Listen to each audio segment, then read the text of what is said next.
Amén, hermano. Amén, hermano Luis, en el nombre de Jesús. Vamos a disponer nuestro corazón para darle gracias a nuestro Padre Celestial. Dale gracias al Espíritu Santo de Dios, a nuestro Señor Jesucristo. Bendito y alabado sea, Señor. Nos unimos ante tu presencia, Espíritu de Dios, por el poder de nuestro Padre Celestial, Creador de estos cielos maravillosos, Señor, de esta tierra preciosa, Señor.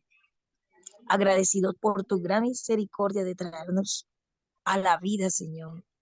Renacer de nuevo en este día nuevo, Señor, aunque ya estamos algunos en la tarde, otros en la noche, pero tú nos has regalado esta oportunidad, Señor, de vivir por el soplo de vida que tú nos das y el aliento de vida para estos huesos secos, bendito Padre. Gracias porque soplas aliento de vida. Gracias, Espíritu Santo de Dios. Gracias, Jesús, por traernos a tus pies, al estrado de tus pies, en tu misericordia, pidiéndote perdón por todos nuestros errores y nuestras faltas, bendito Padre. Oh Jesús de Nazaret, con el poder de tu sangre preciosa que nos lava, nos limpia, nos purifica por nuestras familias que estamos aquí representando, Señor, seas tú tomando en esta hora del día y de la tarde y de la noche. Al hermano Luis, bendito Dios, agradecida, bendito Dios, por ver en él cada día más ese espíritu joven que tú le has dado, Señor. Cómo lo alientas, lo fortaleces, lo llenas de tu presencia, Espíritu Santo. Gracias por su hogar, por su esposa, por su casa, por sus hijos, Señor. Gracias por bendecirlo. Gracias por el hermano Miguel, bendito Dios, por su presencia en el hogar, Señor, en su hija, Señor. Gracias por Ivana, bendito Padre, por sus hijas, oh Dios Todopoderoso, que tú cubres, guardas y proteges y bendices, Señor, y que la gracia de su gracia esté sobre ellas y cada una de ellas en donde se encuentren, Señor, en sus colegios, en sus lugares, donde estén, Señor. Siempre dale de tu gracia, Señor. Bendícelas con tu gracia. Bendito sea por la hermana Lourdes, Padre. Gracias por ella, Señor. Toma su corazón cada día más, Señor, para que tú ministres en ella el poder de tu amor. Bendito Espíritu Santo de Dios. Gracias, Espíritu Santo, por la hermana Sonia. Bendito Padre, a quien tú le das la fortaleza, Señor, y el amor para glorificarse en ese trabajo con la abuelita, Señor. Bendito eres, Señor. Gracias por sus hijos, a quien tú los cubres, los guardas, los amparas, los proteges, Señor. Gracias, Señor, donde quiera que esté, tú estás con ella, por su mamá, bendito Dios, para que tú toques el corazón de ella. Señor, llega a tus pies, bendito Jesús. Por la hermana, el hermano Ruby, Señor, gracias por esa gracia de tu gracia que tú les das. Bendito Dios, el hermano Rubí, fortaleciéndolo, bendito Padre, gracias por darle esa chispa de alegría que nos da cuando nos hace sonreír, Señor, gracias, nos da alegría. Tú le has dado esa chispa de alegría, Señor. Gracias, Señor, porque esto invade nuestro corazón y también nos da gozo, Señor. Gracias, Padre, porque el gozo del Señor es nuestra fortaleza, dice tu palabra, y así lo ha sido con él, bendito Dios. Gracias por su esposa, por sus hijos, Señor, a quien tú bendices cada día, donde quiera que estén, los guardas, los proteges y los cubres. Bendito eres, Padre. Gracias por estos hogares, por estas familias, por mi familia, Señor, por mis padres, por mi madre, por mis hermanos, Señor, porque cada día los traes a tu presencia, bendito Dios, por todos y cada uno de ellos, los nietos, los bisnietos de cada una de estas familias, que son generaciones que las declaramos para Cristo en el nombre de Jesús. Gracias, Espíritu de Dios. Santo eres, Señor, porque son tuyos y te perteneces, Señor. A los pies de Cristo, uno a uno llegarán. Gracias, bendito Jehová, Dios de los ejércitos, porque vas delante de nosotros como por eso gigante. Usa, Espíritu Santo de Dios, al hermano Luis, bendito Dios. Usa el Espíritu Santo con sabiduría y que nuestros oídos estén atentos. Bendito Padre, que nuestros sentidos estén dispuestos y nuestro corazón esté abierto para tu palabra, Señor. Ese estudio seas tú ministrando sobre nosotros a través de la boca del hermano Luis. Usa el Espíritu Santo. Usa el Espíritu de Dios. Te lo pedimos en el nombre de Jesús. Gracias, Padre. Gracias, Hijo. Gracias, Espíritu Santo. Te decimos amén y amén, amén. Gracias, hermano. Amén, gloria a Dios. Amén. Gracias. Hermano, hermano, hoy día vamos a ver Éxodo capítulo 14, ¿no es cierto? Estamos viendo ese libro y vamos a continuar con el Éxodo 14. Vamos a ver el versículo del 1 al 4. Dice así: habló Jehová a Moisés diciendo: di a los hijos de Israel que den vuelta y acampen delante de Pin Airot entre Migdol y el mar hacia Baal Zephón. Delante de él acamparéis junto al mar, porque Faraón dirá de los hijos de Israel: encerrados están en la tierra del desierto, los ha encerrado, y yo endureceré el corazón del Faraón para que los siga, y seré glorificado en Faraón y en todo su ejército. Y sabrán los hijos de Egipto que yo soy Jehová, y ellos lo hicieron así. Dice, Dios aquí le da las instrucciones, ¿no es cierto?, a Moisés por dónde tiene que caminar y no por dónde el faraón pensaba que el pueblo de Israel iba a caminar. ¿Ah? Entonces le da instrucciones, le dice que acampen dónde tienen que caminar y dónde tienen que acampar. Aquí podríamos pensar humanamente nosotros, ¿no es cierto?, y malamente, que Dios preparó una emboscada para el faraón. ¿Ya? Le preparó una emboscada al faraón, porque el faraón pensaba que el pueblo de Israel estaba encerrado en el desierto, entre el mar y el desierto, y que no iban a poder escapar, y ahí, ¿no es cierto?, él arrepentido de haberlos liberado, porque se veía la mano de obra gratis, ¿no es cierto? Entonces, él pensó que ahí los podía emboscar. Esto aún, ¿no es cierto?, después del horror de la muerte de los primogénitos, ¿cierto? Entonces, el faraón, aún, ¿no es cierto?, yo creo que con ese pensamiento de estas muertes, no cambiaba su forma de ser, ¿no es cierto? El cambio del faraón fue solo temporal, porque él dice, él fue rápido para ir en contra de Israel cuando tuvo la oportunidad. Encerrados están en la tierra, dice. Esto era exactamente lo que Dios quería que el faraón creyera, que el pueblo de Israel estaba encerrado en la tierra. ¿Ya? Dios le dijo a Moisés que guiara a Israel por un camino que parecía no tener sentido, ¿ya? Porque iban a quedar, ¿no es cierto?, entre el mar y el ejército de Egipto. Dios le dijo a Moisés y a Israel que hicieran algo que parecía sin sentido, porque Dios haría que fuera glorificado en el faraón y a través de ellos. Está el Dios, lo que decía antes, hablando humanamente, le tendió una emboscada al faraón. El faraón pensó que tenía al pueblo de Israel ahí listo para llegar y tomar, pero Dios le tenía preparada otra sorpresa.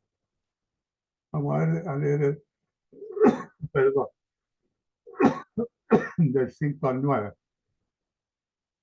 Y fue dado, dice el aviso al rey de Egipto, que el pueblo huía. Y el corazón del faraón y de sus siervos se volvió contra el pueblo. Y le dijeron, ¿cómo hemos hecho esto de haber dejado ir a Israel para que no nos sirva? Entonces, y unció, ¿cómo ha hecho esto de haber dejado al pueblo de Israel para que no lo sirva? Y unció su carro y consigo su pueblo. Y tomó 600 carros escogidos. Y todos los carros de Egipto y los capitanes sobre ellos. Y endureció Jehová el corazón del faraón, rey de Egipto, y él siguió a los hijos de Israel. Pero los hijos de Israel habían salido con mano poderosa. ¿Por qué? Porque habían salido con la mano, la fuerza, ¿no es cierto?, que Dios le había dado. Entonces, el rey de Egipto los siguió, pues los egipcios con toda su caballería y carros del faraón, su gente de a caballo y todo su ejército. Los alcanzaron justamente acampando junto al mar, al lado de Bin Arroy, delante de Baal Zephón. Entonces, el faraón se preguntaba, ¿no es cierto?, ¿cómo hemos hecho esto de haber dejado ir a Israel? ¿Por qué? Para que no nos sirva. Esta era una pregunta extraña que hizo el faraón. No era difícil al menos pensar, por lo menos lo que se me viene a la mente y lo que he podido leer, en 10 buenas razones que tenía eh, para dejar al pueblo de Israel. 10 buenas razones, las 10 buenas últimas razones que le dio Dios, ¿no es cierto? Le dio las 10 plagas, ¿no es cierto? Las plagas y la muerte de los primogénitos. Entonces eran 10 buenas razones para dejar de ir al pueblo de Israel. Pero el faraón no lo consideraba así, ¿no? Porque había, podemos nombrar las 10 plagas, ¿no es cierto? Poderosas 10 plagas. Del por qué Faraón dejó ir a Israel, esto demuestra lo rápido que se nos olvida lo que Dios ha hecho, hermano. No solo al Faraón, a nosotros también en estos tiempos se nos olvida. Porque Dios ha hecho cosas en nosotros y nosotros las hemos olvidado y muchas veces hemos demostrado que se nos ha olvidado. Quizás el Faraón pensó que las plagas en el límite del poder de Dios. A lo mejor pensó que ya no le quedaba más cosas por hacer, ¿no es cierto?, que las últimas 10 plagas. Era el límite, que ahora era el momento de atacar al pueblo de Israel. Eso es el pensamiento del faraón. ¿Ah? Aún no creía que Jehová era el Dios todopoderoso, el Dios eterno. Aquí también nosotros podemos encontrar, ¿no es cierto?, una analogía de esto en cuanto a la vida espiritual. Algunas veces pensamos que Satanás nos deja ir fácilmente. Eso pensamos. O pensamos de que una vez que hemos dejado su reino, Él se olvida de nosotros. ¿Ah? De modo que como el faraón siguió a Israel, así también Satanás nos persigue a nosotros después que lo hemos dejado, hermano. Intentando atraparnos como mínimo en la frontera de su dominio. Ahí, por último, tiene la esperanza de destruirnos. Él no nos deja. Siempre está al acecho nuestro. Lo mismo que le pasaba al pueblo de Israel con el faraón. ¿No es cierto? Que en este caso es una comparación, ¿no es cierto?, de lo que era el faraón con Satanás. Dice que unció sus carros, no era solo un carro, ¿ah? Eran todos los carros que tenía con los que contaba el faraón. 600 carros escogidos y todos los carros de Egipto. ¿Por qué? Porque el faraón tenía los mejores recursos militares. Y en aquellos tiempos los carros eran la tecnología militar más sofisticada. ¿Qué es lo que tenía Israel? Israel no tenía nada, excepto que los hijos de Israel habían salido, ¿no es cierto?, con una mano poderosa, con la mano de Dios que los había sacado de Israel. La idea detrás de la palabra idea con mano poderosa, ¿no es cierto?, nos da a entender la idea de una rebelión en contra de la autoridad. La autoridad en este momento para Israel era el faraón, pero la autoridad máxima era Jehová, Dios. Dios tenía que demostrarle al faraón que él, ¿no es cierto?, era el Dios todopoderoso. En Primera de Reyes 11, 26, 27,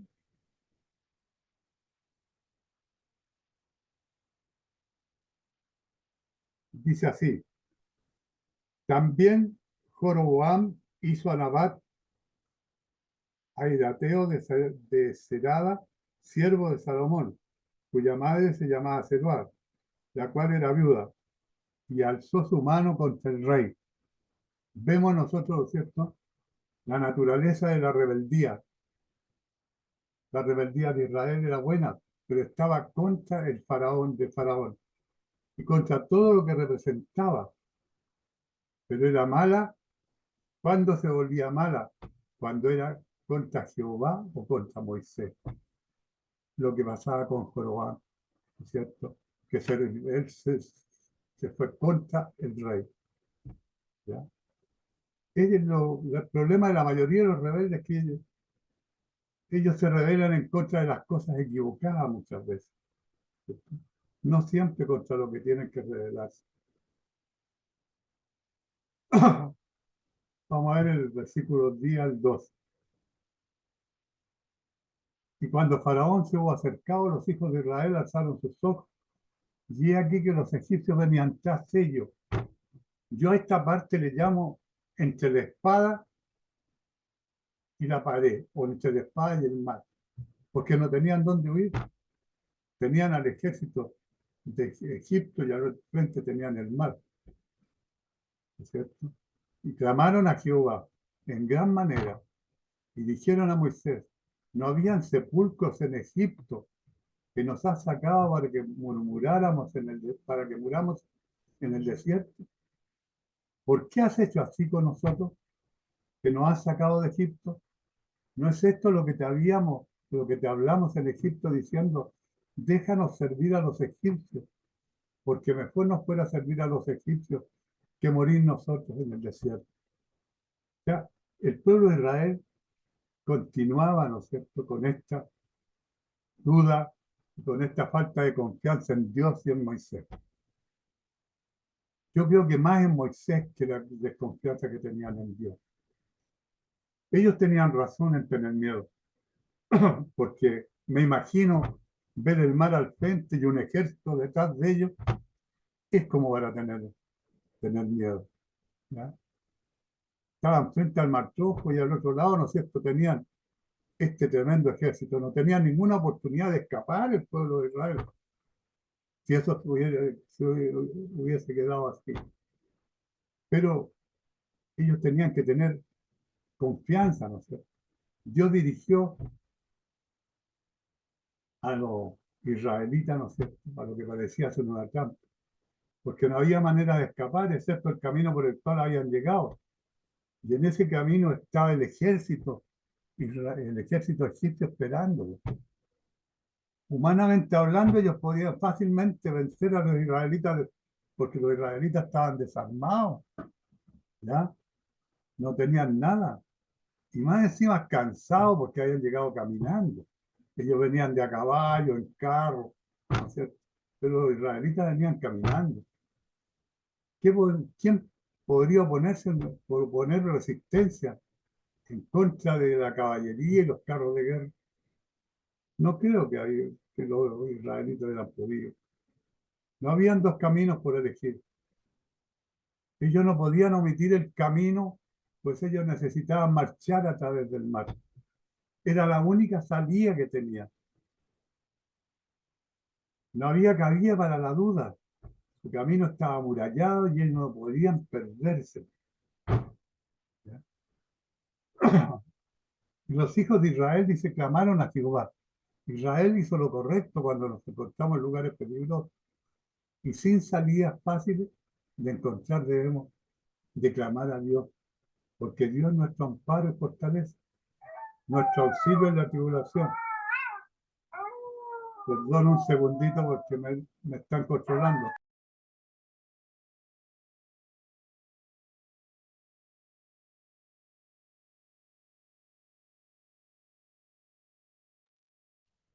Apareció el hermano Luis Alberto y también la loba.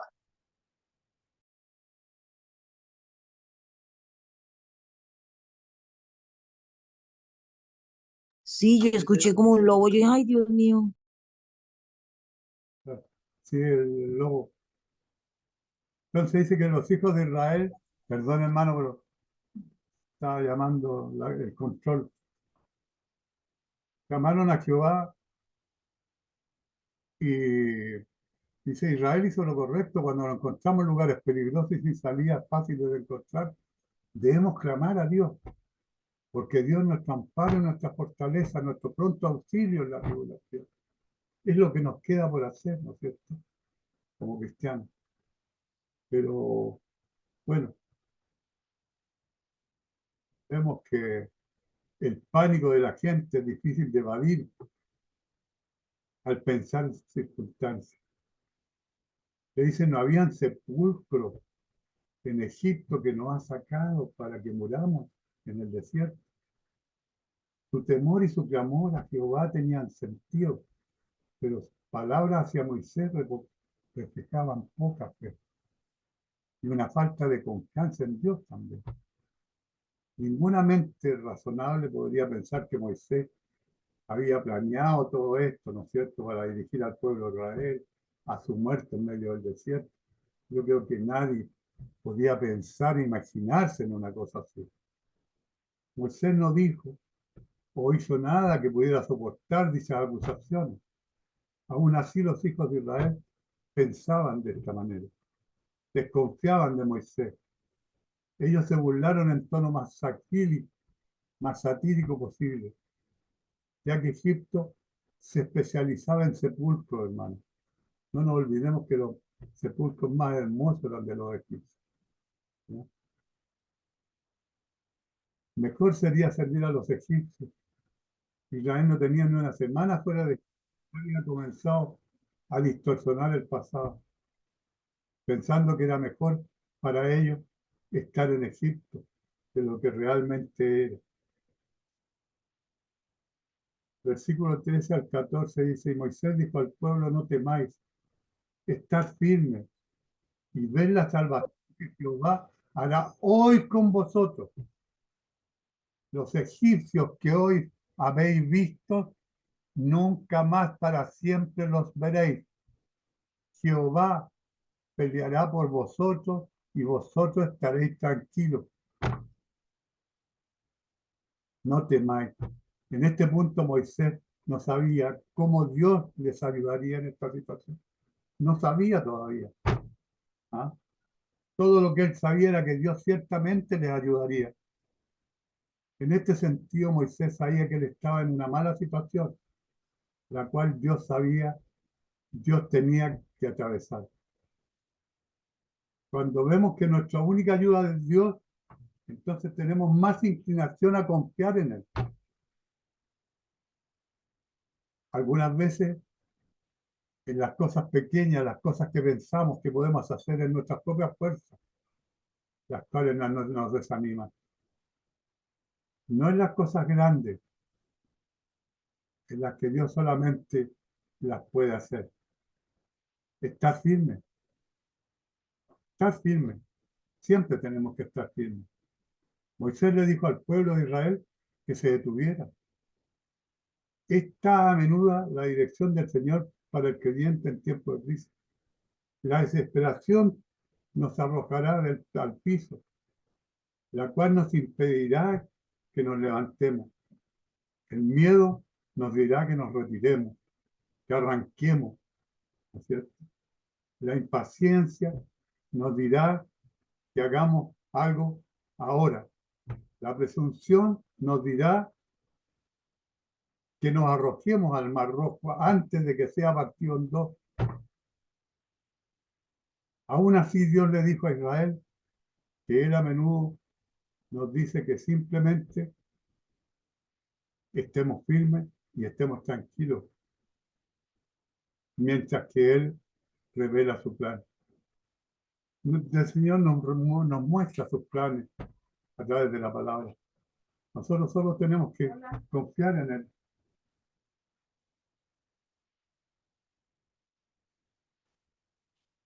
Entonces Moisés le dice, la salvación de Jehová. Ahora ellos iban a ver la salvación de Jehová. Moisés no sabía lo que Dios haría, pero él sabía cuál sería el resultado. Él sabía que Dios salvaría a su pueblo y que los enemigos de Jehová serían destruidos. Él les podía decir a Israel, Jehová le peleará por vosotros. Jehová pelea por ti, hermano. Jehová pelea por mí. Jehová pelea por sus hijos, como pelea por el pueblo de Israel, su pueblo primogénito. La salvación, utilizada aquí en el sentido literal de salvar una vida o de tener una victoria en lugar de derrota en una guerra. De manera que en el Antiguo Testamento continuamos hacia adelante y la palabra salvación va tomando más sentido espiritual y menos un sentido material, hermano. Aunque los hebreos no estuvieran conscientes del contraste entre los dos significados. Nunca más para siempre los veréis. Es la promesa que le hace Moisés al pueblo de Israel, que nunca más veréis a los egipcios que están viendo ahora.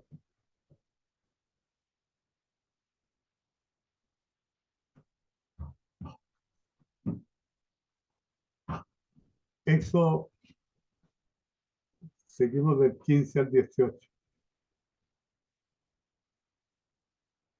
Entonces Jehová dijo a Moisés, ¿por qué claman a mí? Di a los hijos de Israel que marchen, y tú, alza tu vara y extiende tu mano sobre el mar y divídelo. Y los hijos de Israel por medio del mar cruzarán por medio del mar seco, en seco. Y aquí yo endureceré el corazón de los egipcios para que los sigan. Y yo me glorificaré en el faraón y en todo su ejército, en sus carros y en su caballería. Y sabrán los egipcios que yo soy Jehová cuando me glorifique en el faraón, en sus carros y en su gente de a caballo. La pregunta que le hace Jehová es: ¿por qué clamáis a mí? Antes el pueblo de Israel estaba lleno de fe, pero ante Dios, él clamó en desesperación, en desesperada oración. Esto era bueno porque Moisés debía demostrar confianza ante la nación para incitar su fe. ¿Por qué clamas a mí? Nosotros tenemos un tiempo para orar, hermano, y hay tiempo para actuar también. Podríamos estar en contra de la voluntad de Dios, de hacer para orar solamente en una situación en particular. A veces el Señor quiere que actuemos y nosotros nos quedamos estáticos. Voy a orar. Y el Señor nos está pidiendo acción. Hay situaciones particulares que necesitamos actuar. ¿Ya? El Señor ya nos ha dado las instrucciones. Este es el momento para la acción. Y Moisés habría podido orar, ¿no es cierto?, a lo largo del camino. Hay tiempo para orar, pero también hay tiempo para una actividad santa. La oración se adapta para casi cualquier ocasión, pero no solamente la oración, pues viene en ocasión como es hoy, un momento en que la oración debe tomar un lugar secundario, ¿no es cierto? Porque necesitaba el pueblo de Israel acción, de la oración a la acción, que Moisés tendiera su brazo, que el mar rojo se abriera y ellos cruzar en seco. Siempre hay algo más por hacer que solamente orar, hermano. No solamente debemos rogar a Dios por ayuda, también debemos tener visión para hacer camino a la ayuda de Dios. Hacer carne lo que Dios, la bendición que Dios nos está dando. Hay un pecado favorito del cual ha sido por mucho tiempo culpable y no se rinde, pero él dice que va a orar por ello. Dios le dice a tal hombre: ¿por qué clamas a mí? ¿Por qué no rindes tu pecado? No es un asunto para que tú estés orando, sino es tiempo de arrepentimiento, es lo que el Señor nos dice. Ya no es tiempo que estemos orando es momento, por un pecado, es momento que nos arrepentamos, ¿no? El hombre, ¿qué contestamos nosotros? Estaba clamando por arrepentimiento, ¿no? Pero no nos arrepentimos, clamamos por el arrepentimiento, pero no nos arrepentimos. Pide con gran clamor por arrepentimiento, pero ejercitémoslo bien, ¿ya? Ejercitémoslo. Vamos a la realidad, vamos a la acción. Dejemos ese pecado que nos está, ¿no es cierto?, oprimiendo. Y tú alza tu vara y extiende tu mano, le dice a Moisés. Estas eran instrucciones sencillas, las cuales se conectarían con su poderoso milagro. ¿Ya? De la misma manera, el más grande milagro de salvación ocurre con estos sencillos actos, hermano, de nuestra parte. En cuanto a la vara de Moisés, esta no ejecutó el milagro. Así que nosotros no nos salvamos por lo que hacemos, sino que estamos conectados a través del milagro de la salvación que Dios nos da, hermano. Él es el que nos da el milagro. No lo que nosotros hagamos, o lo que la vara, o lo que esto, lo otro haga. Cristo murió por nosotros, por nuestra salvación. Él hace todo por nosotros. Ni Moisés ni su vara podrían ser efectivos. instrumento en la obra de la cual solamente pudiera ser realizada por la omnipotencia de Dios, pero era necesario de que apareciera, de modo que obtuviera crédito ante los ojos de Israel. Moisés necesitaba la confianza del pueblo de Israel para que lo siguiera. Por eso Dios, ¿no es cierto?, él necesitaba la confianza a los ojos de los israelitas, para que ellos pudieran ver que Dios le había elegido a él para ser instrumento de la liberación del pueblo de Israel. Porque ellos todavía no creían que él había sido elegido por Dios para sacar al pueblo de Israel de Egipto. Y sabrán los egipcios que yo soy Jehová. Dios aún no terminaba de contestar la pregunta del faraón en Éxodo 5:2, cuando el faraón preguntó: ¿quién es Jehová para que yo oiga su voz y deje ir a Israel? Dios usó el milagro de partir el Mar Rojo para hablar a Egipto de la manera que él hablaría a Israel. Este es un aspecto de la vida espiritual de la cual es raramente reflejada. Pero se nos dice que Dios usa a su gente para enseñar a seres angelicales. Dios usa a su gente para enseñar a seres angelicales. Cuando Dios nos libra de la tentación o la crisis, es tanto un testimonio para nuestros enemigos invisibles como lo es para nosotros. Dios usa cada victoria en nuestra vida para decirle a nuestros enemigos que nos vemos de su poder y habilidad para obtener, para orar en y a través de la frágil humanidad. Dios actúa, Dios se revela, Dios muestra su poder a través de nuestra fragilidad, hermano. A través de nuestra fragilidad, Él se da a conocer. Ahí se muestra como Dios, como todopoderoso. Tantas cosas que vivimos a diario, ¿no es cierto? Que el Señor está con nosotros para aliviarnos la carga, para movernos, ¿no es cierto? Para poder tenernos, ¿no es cierto?, en paz, con salud, con vida, con sabiduría, con entendimiento. Amados hermanos, vamos a dejar hasta aquí este estudio. El próximo jueves seguimos con el resto, ¿ya? Por favor. Que Dios los bendiga.